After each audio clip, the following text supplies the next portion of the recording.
Hi everyone, I'm Subodh Mehta. I'm representing Godrej Interio. I think most of you must be knowing that we are reasonably established brick and mortar brand in home furniture space. I've been there for quite some time and we pride ourselves to be called as a market leader in more than one sense of the word. And basically we are like mainly a brick and mortar store trying to figure it out what is happening in this big digital space, and we kind of remain as surprised as ever. But lately the view which is emerging is key in this online versus offline fight. Are we forgetting the customer, or are we thinking about only inside out? This is offline, this is online. So the view which is emerging, let us look at the customer, figure it out how we can deliver the maximum value in whatever present situation is there. And that is what we should work towards, and possibly during the discussion we would come to know how various players are trying to achieve that. So obviously we couldn't have ignored the kind of discussions happening on the digital space. But actually quite interestingly, we also tried doing something online about 6 years back, too much ahead of time, didn't work out, so closed it down. Then we kind of thought, what should we do? So again, I think our thought came to the customer and thought came to the what kind of trends which are actually developing. So we decided to take a slightly broader view of what is happening in the digital space rather than thinking of only the e-commerce. That fine, I've got e-commerce, I want to sell something to the customer and make money.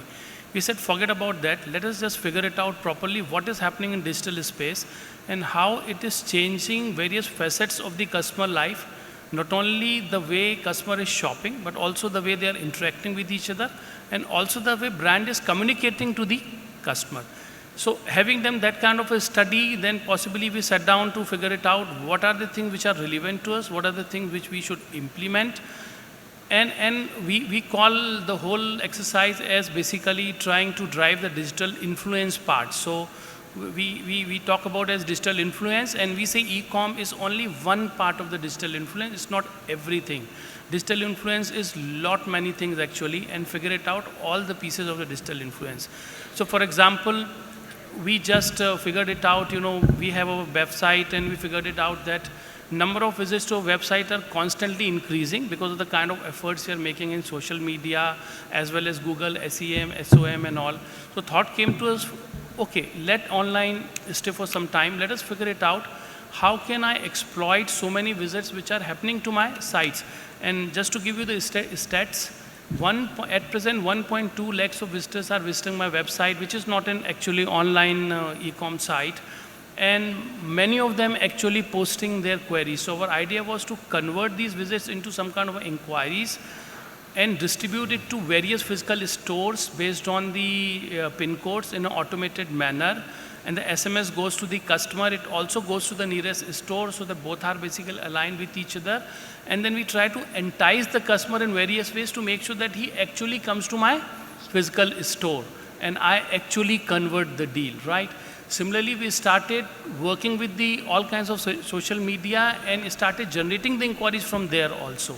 We also integrated the call center into that. We also integrated the walk-ins, and that's about one piece. Then a couple of very interesting things we did. We also did an experimentation in terms of crowdsourcing of designs and some kind of ambience. Well, it's not that we got the great design and we're going to design a product based on that, but it's a very good way of engaging with the important stakeholders. We also did a lot of other things like something called upload and transform. What we did, we told all the customers, fine, you take a picture of your room, upload it either on the Facebook, on our website with an interesting slogan, we'll have some winners, and then we physically go to the person's place, understand his ambience requirement, his lifestyle, his aesthetic sense, and transform that place free of cost. Now we'll do it possibly for 15, 20 guys or in a particular season, but the kind of information we got and the kind of content we could generate in the form of a video is now we are putting into the YouTube, we are putting into the Facebook, and we are using it wherever we want to use. In fact, you can use it for our ATL medium also, and getting a full advantage of it. We also try to dabble with some kind of a application which is available on Android and iOS, in which actually you can we have got a battery of our furniture, the library of furniture. You can take a particular sofa, go to your particular room in house and place that sofa in your room. So you can exactly figure it out how the sofa is going to look in my room, and that's a AR application, augmented reality application. So I think that is also working pretty well.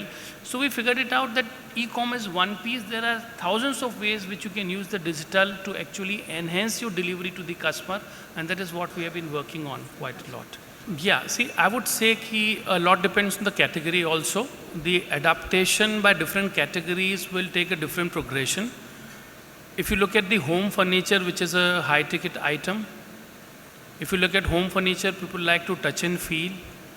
So these are the two main reasons, why possibly the adaptation of home furniture for e-com will be slower. That is not to say that home furniture will not come on the e-com platform. It will come in some way or the other. So it's not that we are completely ignoring.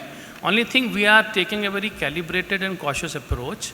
We are already thinking about possibly joining some of the marketplace. In fact, we've already done that with one of the guys where we are present. In the marketplace, we will definitely be seriously thinking about having our own online space branded of Godrej Interio, and then try to figure it out, how do I integrate seamlessly my physical stores and also my e-store. And also in that process, I make sure that I do not basically rub particular format of a store the wrong way, because my existence will depend on both. I am also doing a lot of distribution to third-party guys. As far as my stores are concerned, I would like to make sure that they are also part of the game. They are not left alone. So I'll have to basically use a very cautious and calibrated approach, and I believe that is what is going to work for us. In that process, we'll figure it out, what are the various challenges which are going to come with respect to the home furniture industry. In terms of logistics, can be pretty challenging. There can be return logistics issues. I'm not sure, we are not used to COD kind of thing, cash on delivery. Unlikely, possibly we take the money. I mean, that has been the brand like that, so I'll have to handle that. In terms of discount, very careful. We are not like to basically deep discount and spoil our brand. So these are some challenges, we'll have to figure it out. We are kind of ready for it.